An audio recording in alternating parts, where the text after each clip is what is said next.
comprehensive poetry compared to paper 1.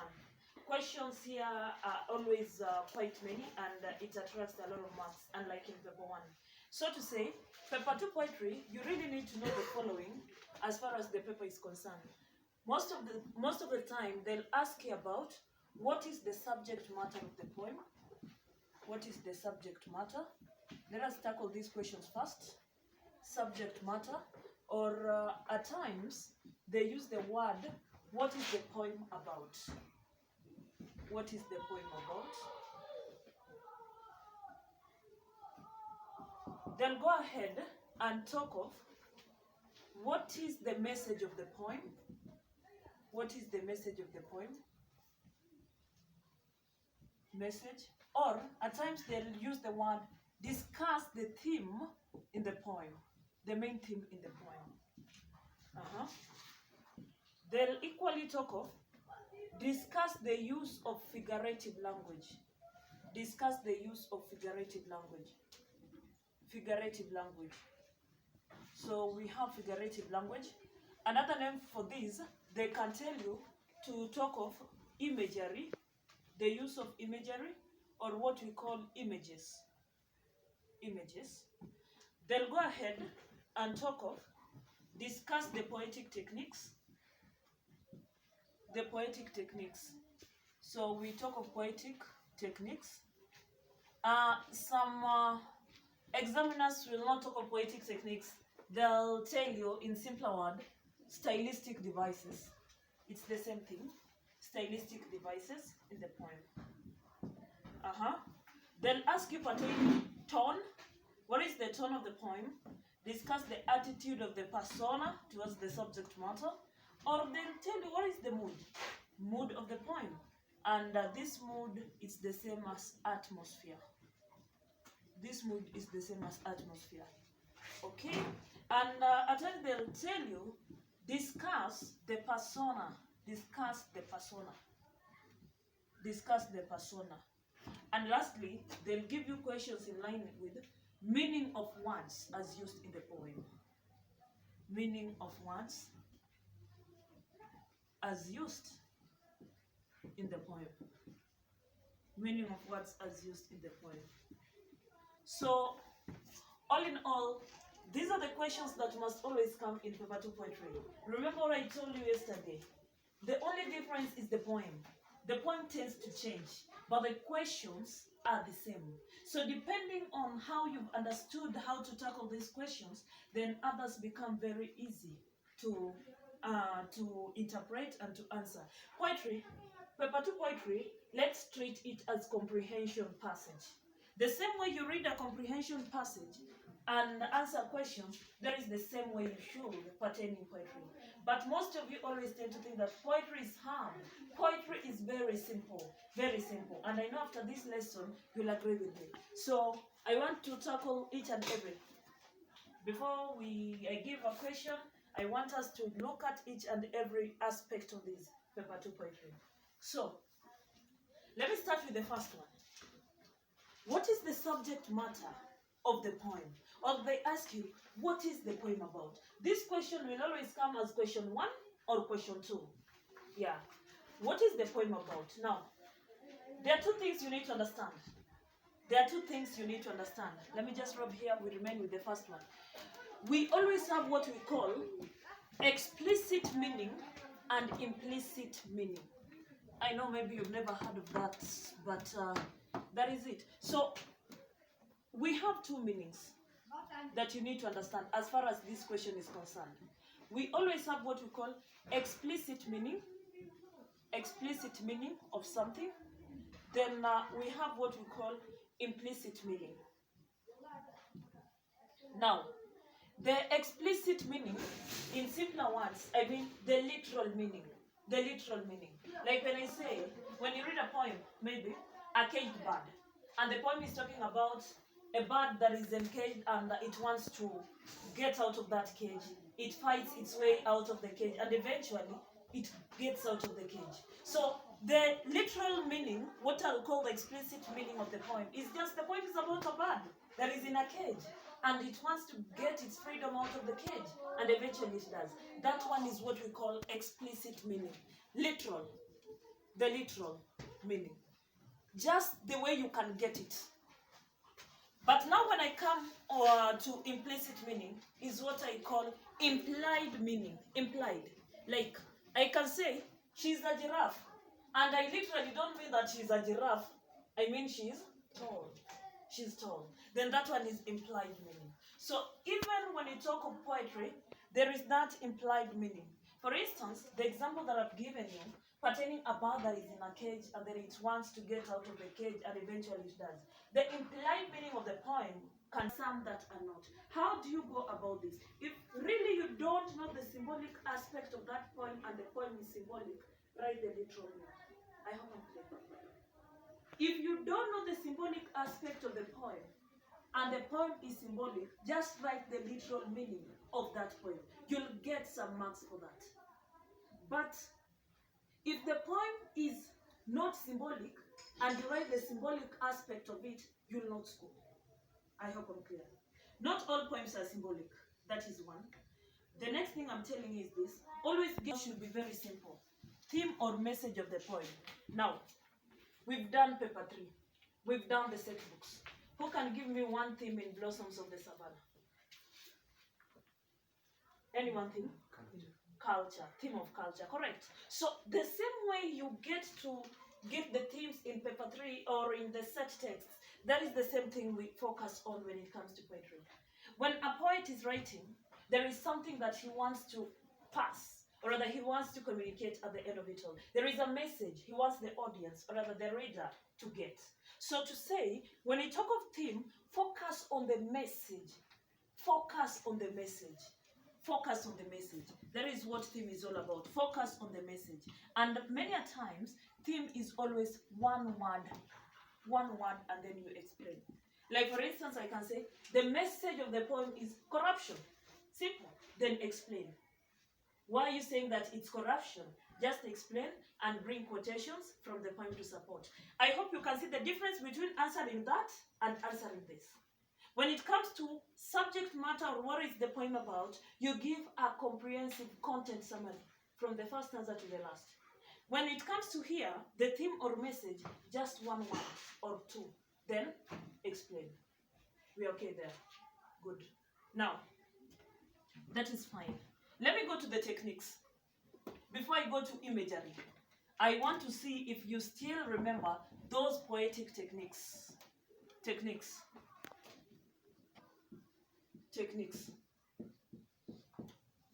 Who can give us the first poetic technique?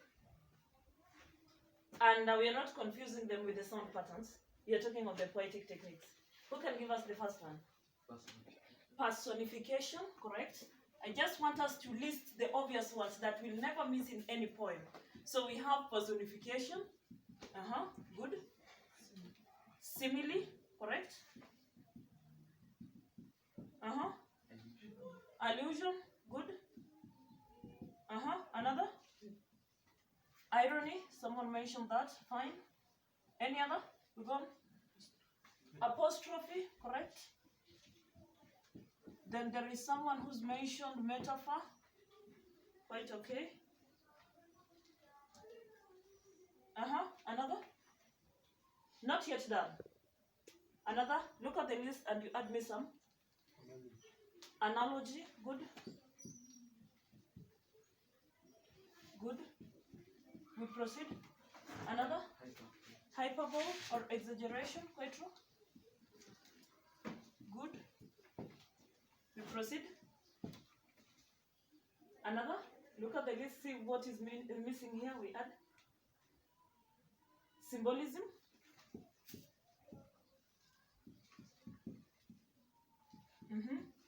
Sarcasm.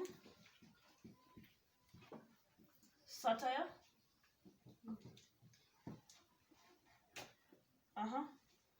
Repetition. Humor. Now, let me stop at here, pertaining the techniques.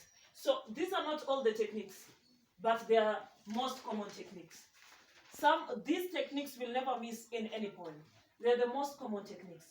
So in this list, you need to know them quite well. You need to know them quite well. I've talked of, we have personification here, we have similings, human qualities or qualities of a person. Hence the name personification, we get the word person. So we tend to personify something by giving non-human qualities of a person. For instance, when I say, the trees whispered, that's personification. Trees cannot whisper, but I'm giving it the qualities of a human being, that aspect of whispering. So that one is personification. And many a times learners confuse personification and apostrophe. Apostrophe. When we talk of apostrophe now, apostrophe entails addressing non-living things as if they were living and as if they could respond. I hope I'm clear there. Addressing. We are addressing, like we are talking to them. We are addressing non-living things as if they were living and as if they could respond. All non-living things. It is not giving human beings human qualities, but we are talking of addressing them as if they were living and as if they could respond. For instance, when I say poem about the moon, I just talk of 2 lines of it. Oh moon, hail holy moon, where do you come from? Why do you shine so bright at night? Hail holy moon. So when this person is questioning moon, or I might bring something in his poem, either a word or a phrase, minus explaining to you what it is, but he assumes you know. A poet can bring aspect from the society into his poem, or from the religion, or any other part. Even historical occurrence, quite true, yeah. When the Nazis were during the war, the Second World War, and all that. So he assumes that you know. He doesn't explain to you. So that is what we call allusion. When this person alludes from the Bible, we call it biblical allusion. But when this person alludes just from the society or any other part, we just say the use of allusion. Yeah. I can as well say, he was Luanda Magere, and everyone feared him. So, you know, if you don't know, then this person will not explain to you. So you've gotten what allusion is.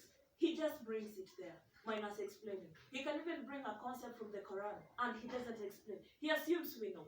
That is what we call allusion. Good. Now, irony. Irony. Irony is quite simple. Doing something contrary or opposite our expectation. Doing something contrary tend to confuse this analogy. Comparing two things based on their similarities and characteristics. Quite okay. Comparing two things based on their similarities and characteristics. For instance, there is this poem when we talk of AIDS or AIDS. Let me have it here. I explain to you analogy in a good way. So analogy, we compare two things, but in our comparison, we are focusing on similarities and characteristics. So there are similarities and characteristics. So the point is aid, and we know aid. What is aid? To help someone. Like I'll aid you. Aid, to help. And we have AIDS. We have AIDS of HIV, the disease that is caused by HIV virus. That bit I hope you can get. Now, this poem starts with aid. AIDS is aid indeed. From a willing donor to a willing recipient. From the developed nations to developing nations. From haves to have-nots, AIDS is aid indeed. This person is comparing two things that have some similarities and characteristics that are similar. He's comparing AIDS of the disease to an aid of aiding someone. I hope you can see. AIDS of a disease, for you to get it, it must come from a willing donor. There are several ways of getting it, but you tend to get it from someone who has it. So from a willing donor to a willing recipient. And equally, for me to help you with something, to aid you with something, I must be willing to offer you the aid. And you must be willing to receive the aid. So you can see the similarity there. Equally here, from the developed nations to developing nations. When we look at AIDS, the disease, it came from developed nations. That's when it came to Africa. And equally, when we talk of foreign aid, many times Africans, we tend to rely on foreign aid from developed nations. That's how now it comes here. So that is it pertaining aiding. And equally, from haves to have-nots. Yeah? For you to get AIDS, the disease, you must come into contact with someone who has it. And equally, for me to help you, to aid you, I must have it for me to offer that assistance to you. So you can see, they ask you, discuss the dominant technique here. You'll talk of analogy. And you explain the poet is comparing AIDS of a disease to aid of helping someone. And they will give an illustration there. I hope they were okay. And it is to criticize or ridicule something. It can even be human weakness. I can even talk of human weakness or just anything in a laughable way. In a laughable way. But when I talk of sarcasm, I'll say to criticize or to ridicule something. Just like that. So you can see the difference between the two. When I talk of satire, I mean to criticize or to ridicule something or human weakness in a laughable way. Provided this person is criticizing and you can laugh at it, then we talk of satire. But when I talk of sarcasm, this person will just criticize, but not necessarily to evoke humor. This person will just criticize. Yeah. For instance, the writer really uses, the poet really uses a lot of exaggeration. So hyperbole is to make something appear in a particular manner that it can't appear in real life. Yeah. To exaggerate, to make it appear like in a way it cannot appear in real life. For instance, I ask you, what did you have for breakfast? Then Abzakari tells me, I had cow for breakfast. Really? You cannot have cow for breakfast. You're just using exaggeration, hyperbole. But in short, you mean, I had a heavy breakfast or something big for breakfast. So that one is hyperbole. And then we have symbolism. A symbolism being our last technique. This one is the use of images or symbols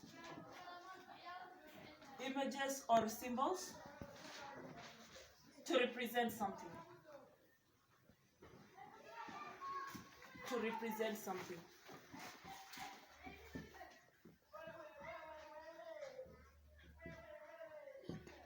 The use of images or symbols to represent something. For instance, the symbol of a cross always represents church. Yeah. And the point that I gave you, a symbol of a cage, a bird in cage, just represents someone who is imprisoned. So that one is what we call symbolism. Now, you know the techniques. We've revised the common techniques.